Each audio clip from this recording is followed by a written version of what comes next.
The city was loud. Neon signs flashed.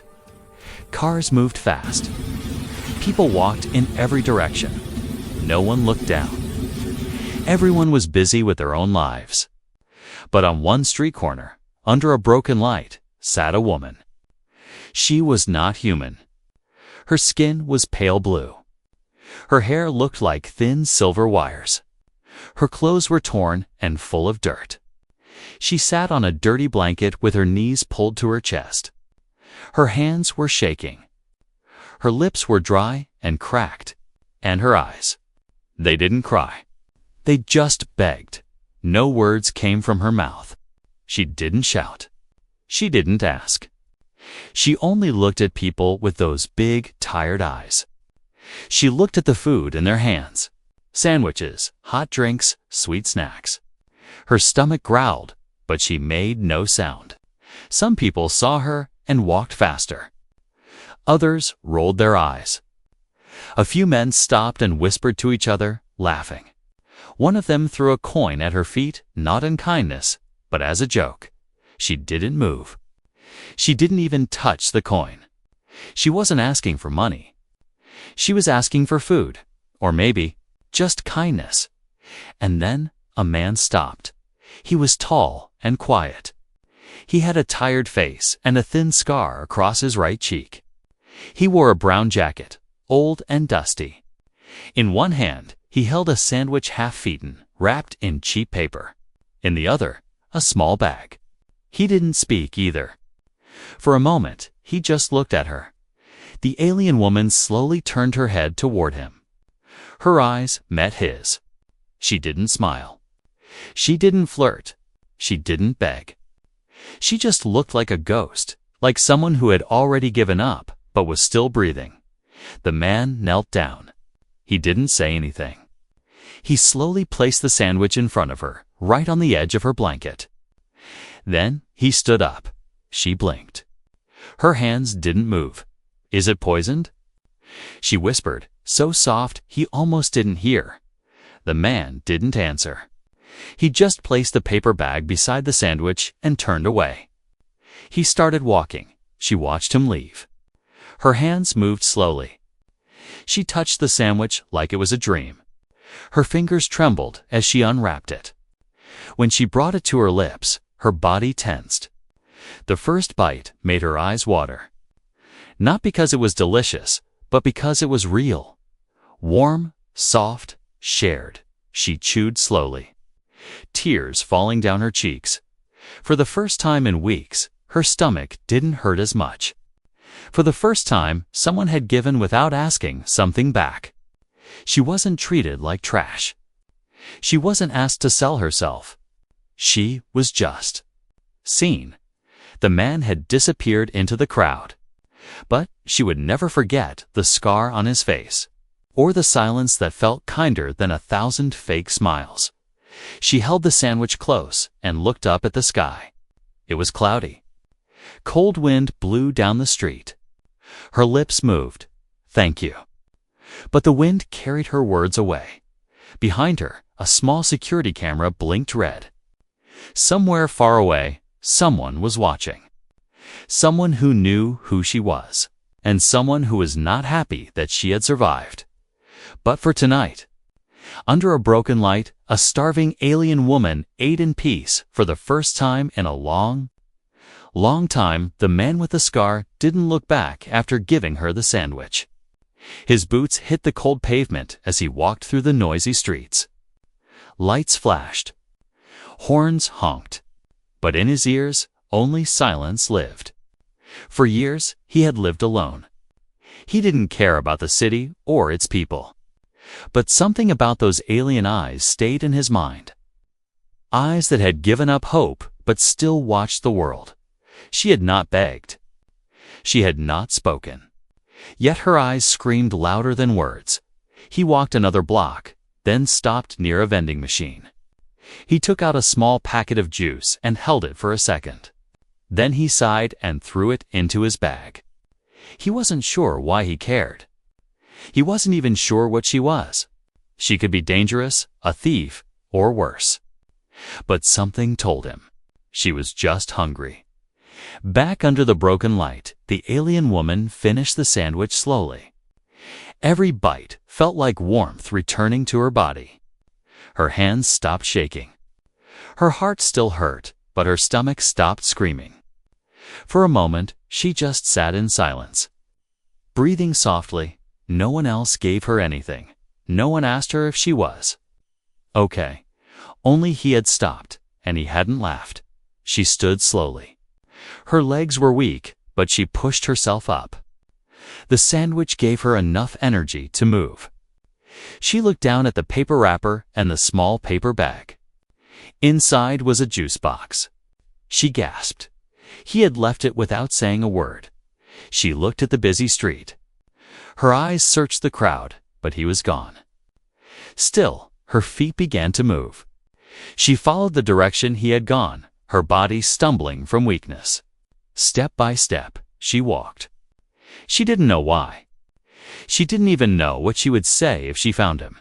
But her legs kept moving. She followed him all the way to a quiet alley near the edge of the city. He didn't live in a big house. He didn't ride in a flying car. He entered a small, old building made of cracked stone. No guards. No tech. She waited in the shadows. Inside, he sat on a worn sofa. He placed his bag down and looked at the wall. There were no photos, no family, just a small fireplace and a broken lamp. He sighed and removed his jacket. The scar on his cheek was not his only one. His arms were marked too. Old wounds. Faded burns. He looked like a man who had survived many battles, not just outside. But inside too, she watched from the corner of the street. For a second, she almost turned away. But then a group of young men saw her. They started laughing. "She's back." One said, "Still offering your body for food, alien?" They stepped close. One touched her arm before they could grab her. A quiet voice came from the shadows. "Let her go." It was him. He had stepped outside. His eyes were calm, but cold. The men stopped laughing. One of them raised his voice. "This your girl, old man?" "She's hungry," the man said, "and I'm not in the mood." The silence was sharp. Then one of the men moved forward. But before he could step again, the scarred man pulled something from his jacket, a small, rusted blaster. Old, but real. The men stepped back. No one said a word. They left, muttering. The alien woman stared at him. He looked at her once. Then turned around. He walked back to his door and said softly, "Come in, if you want." And then he disappeared inside. She stood still for a moment, her body frozen. Then she stepped forward slowly, carefully, like someone walking into a dream. She didn't sleep that night. Not really. The room was small and cold, but it had a bed. A real bed. The blankets were thin, the pillow flat, but for her, it felt like a royal place. She didn't ask him for anything, and he didn't ask her anything in return. He simply pointed to the corner room, gave her a soft towel, and left her alone. She used the towel to clean her face. She stared at herself in the mirror, eyes, too big, cheeks too thin, hair like metal strings falling to her shoulders. She didn't look like a woman anymore. She looked like a shadow of one, like a ghost that no one saw. But he had seen her in the other room. The man sat near the fire. He didn't sleep either. His eyes stared into the flames. His hand rested on the blaster beside him. He didn't know who she was or where she came from. But he knew this. He had seen too many people walk away from pain. He couldn't be one of them. Not again. Morning came slowly. Gray light poured through the cracked windows. The city was waking up, but the little house stayed quiet. She stepped out of the room and saw him still sitting, still silent. She whispered, "Why did you help me?" He didn't look at her, because no one else did. She wanted to cry at those words, but no tears came. "I'll leave," she said. "I won't bring you trouble." "You already did," he replied. She turned to go, but he added, "It's okay." That small word okay broke something inside her. She stayed. Days passed. She helped clean. She fixed the broken heater. She cooked strange meals with the little food he had. He didn't ask questions. She didn't give answers. But in the silence between them, something soft began to grow. At night, she sat by the window and watched the stars. He sat near the fire, watching her reflection in the glass. One evening, after a long silence, he said, "You're not just a hungry woman, are you?" She didn't turn her head. "No." He nodded. He didn't push further, but the truth was heavy. She was more than what he thought. She was not just a lost alien. She had escaped something dark, something dangerous. She carried secrets in her skin, secrets that could light a war, and she knew. They were looking for her. That night, she dreamed of her planet, of fire, of chains, of her mother screaming, of a man in a red cloak offering her as a gift to a group of monsters in suits. She had run. She had hidden. And now? She was here sleeping in a stranger's house who gave her food without price. She woke up with a scream. He was already in the doorway, holding the blaster. What happened? She couldn't speak. He lowered the weapon, sat on the edge of her bed. For a long time, he just sat there, saying nothing. And then, quietly, she asked, "If they come for me, what will you do?" He didn't hesitate. "I'll stop them. But you don't know who they are?" "I don't care." "Why?" she whispered. He finally looked her in the eyes. "Because you remind me of someone I didn't save." She stared at him, trying to read his face. She didn't know his story. But now she knew. He was not saving her out of pity. He was saving her because once he had failed someone else. And this time, he refused to fail. In the shadows outside, 3 small lights blinked in the sky, too slow for stars, too quiet for planes. They had found her, but inside the house, warmth filled the silence. She wasn't alone anymore. The fire burned low. The night was quiet. But inside her heart, a storm was rising. She sat near the window, fingers curled tightly around the edge of the blanket. Her mind replayed his words again and again, "Because you remind me of someone I didn't save." She didn't know who that person was, but the pain in his voice was real. And it matched her own, for the first time in weeks. She felt safe, but safety was a lie. She knew they were coming. They always came.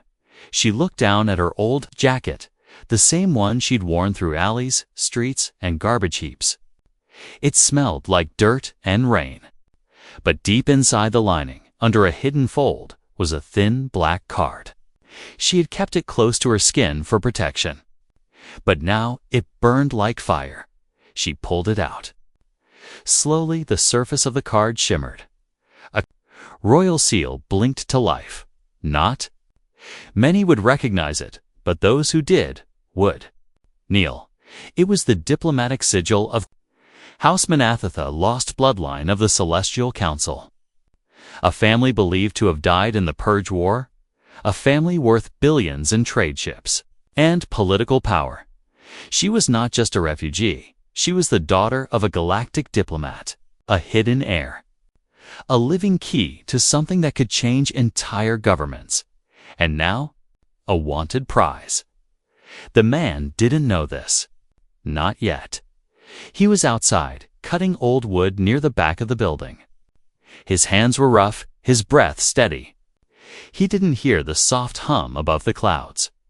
He didn't see the flash of lights in the sky, but she did. She grabbed the card and stuffed it into the torn seam again. Her heart pounded. Her eyes scanned the window.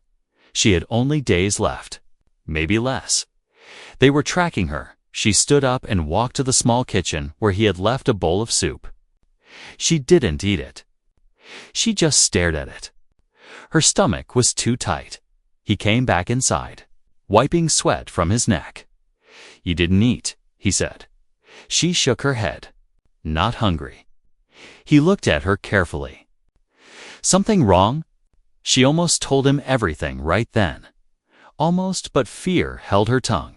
Instead, she whispered, "Have you ever had to run? Not because you did something wrong, but because you were the thing everyone wanted to own." He paused, his eyes softened. Yes. Then he turned away and sat down by the fire. Her lips parted, but no words came.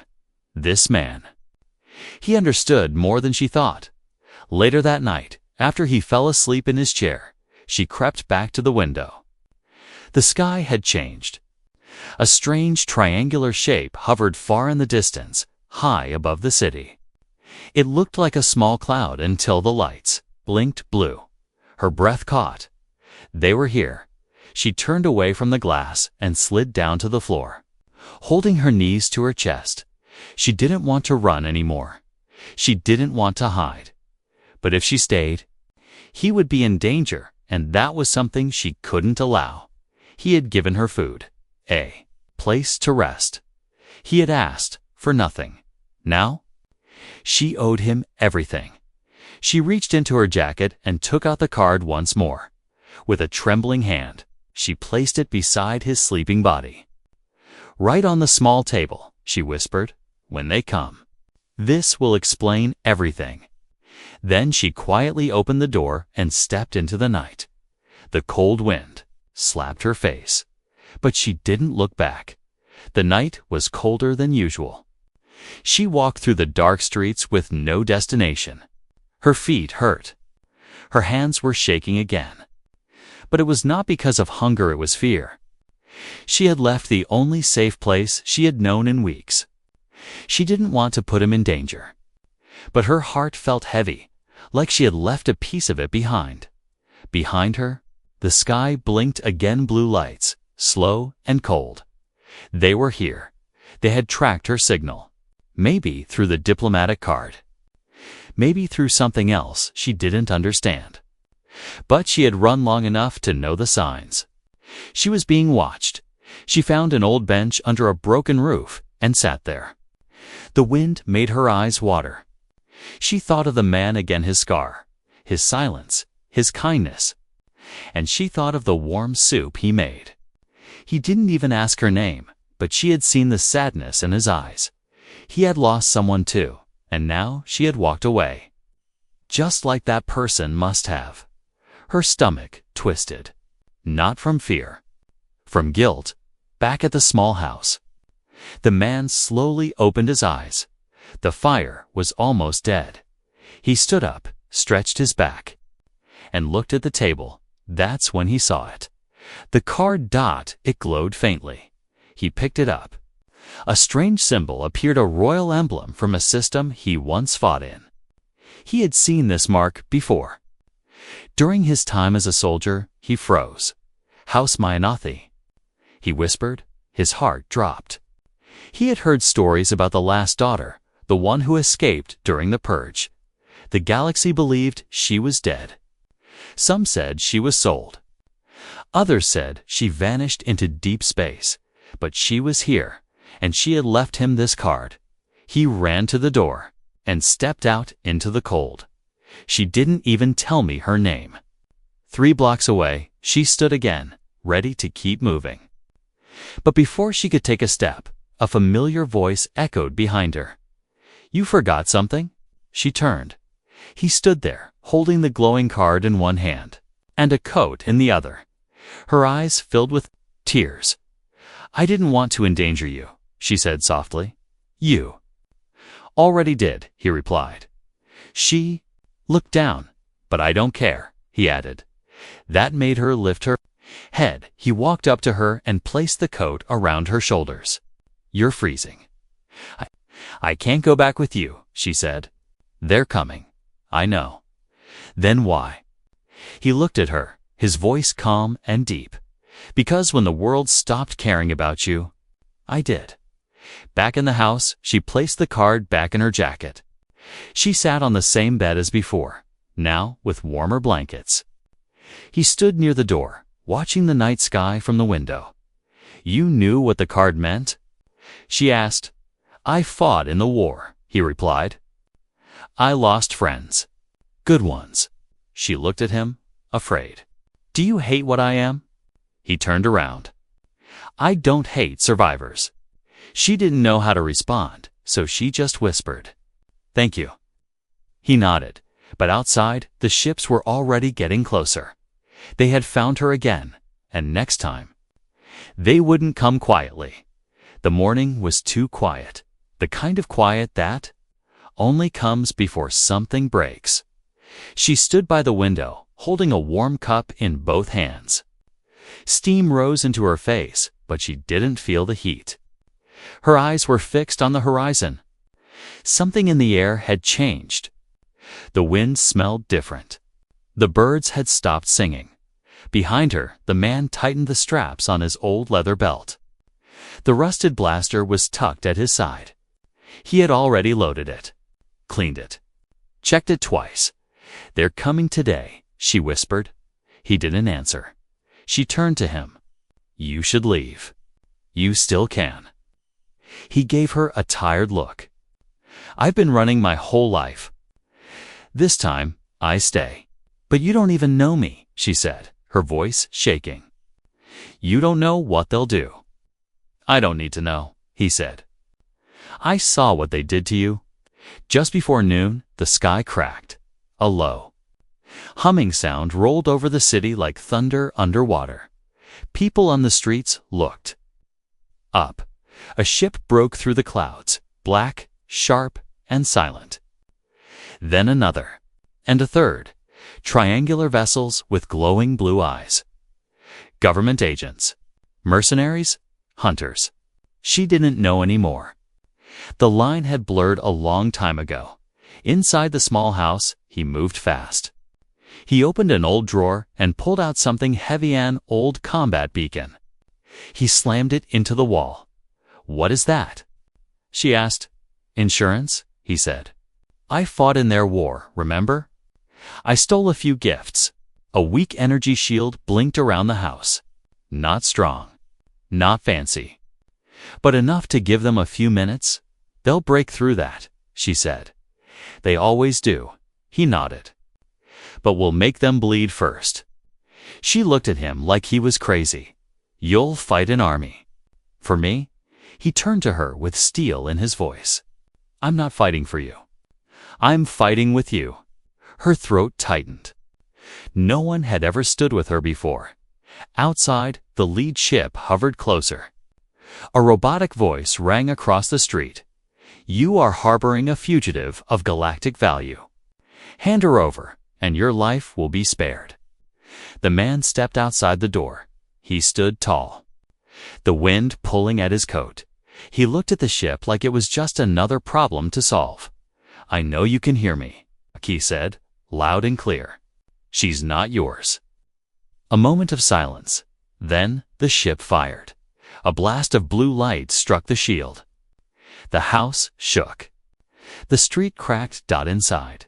She screamed, but he didn't move. He raised his blaster and fired straight into the air. The bullet hit nothing. But the message was clear. He would not back down. They came fast. After that, drones dropped from the sky, shaped like spiders with red eyes. 4, then 10. Then 20. She stood at the door, ready to fight. Stay behind me, he shouted. No, she said. Not this time. She held up her hands from her fingertips.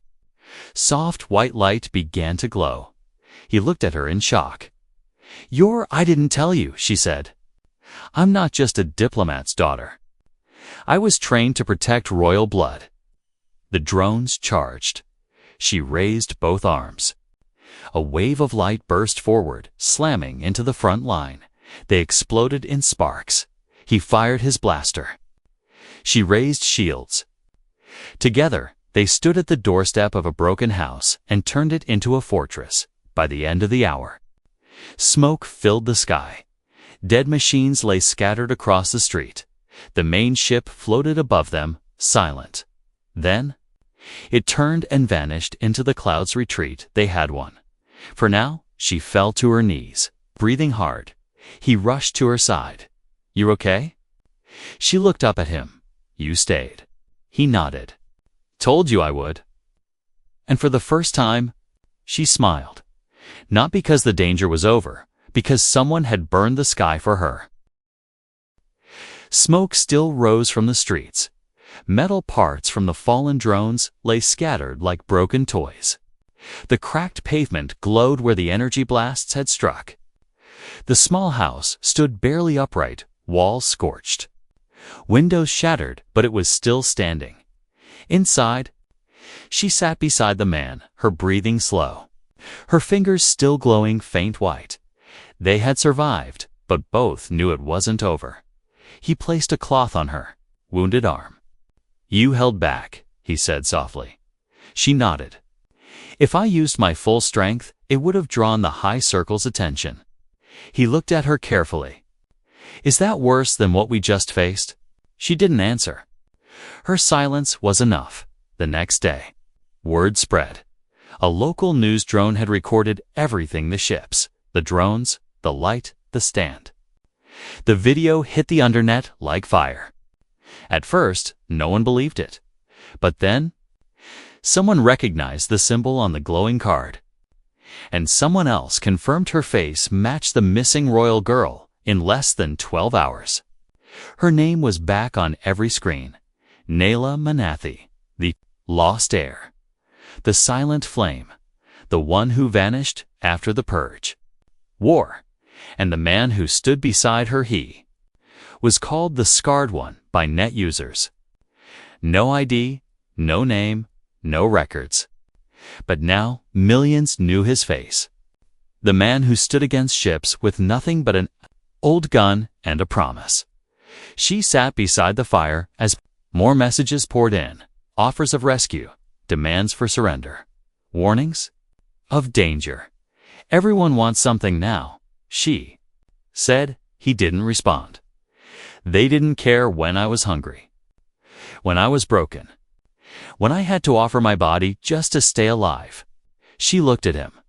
"But you cared. Before my name returned." He met her eyes. "Because I don't care about names." She touched his hand gently. "I want to disappear again," she said. "But this time, not alone." Suddenly, a sharp knock echoed through the door. The man stood, blaster in hand. But when he opened it, a small alien child stood there, no older than 6. With green freckles and bright red eyes, the girl held a fruit. "For the woman who burned the sky," the child said. "My mom said you were brave." Behind her, more children gathered, then adults, poor workers, local shopkeepers, even a few street guards. One by one, they stepped forward and placed food, blankets, candles at her doorstep. No one said her name. They didn't have to. She stepped outside. Trembling thigh, the people didn't cheer. They just bowed. One old man stepped forward. "We don't care who you are. You saved this block. And anyone who protects this place is family now." Tears welled in her eyes. Not from sadness, from something new: belonging. That night, she stood on the roof of the house. The stars blinked above her, far and cold. The man joined her. Carrying 2 cups of hot tea, she took one and looked at him. "So what now?" He sipped. "They'll come again. Maybe bigger. Maybe stronger. And us." He looked at her with a small smile. "We'll be here, together." She stared into the stars for the first time. They didn't scare her. She was no longer a runaway, no longer alone. Her name was no longer a curse. It was a symbol.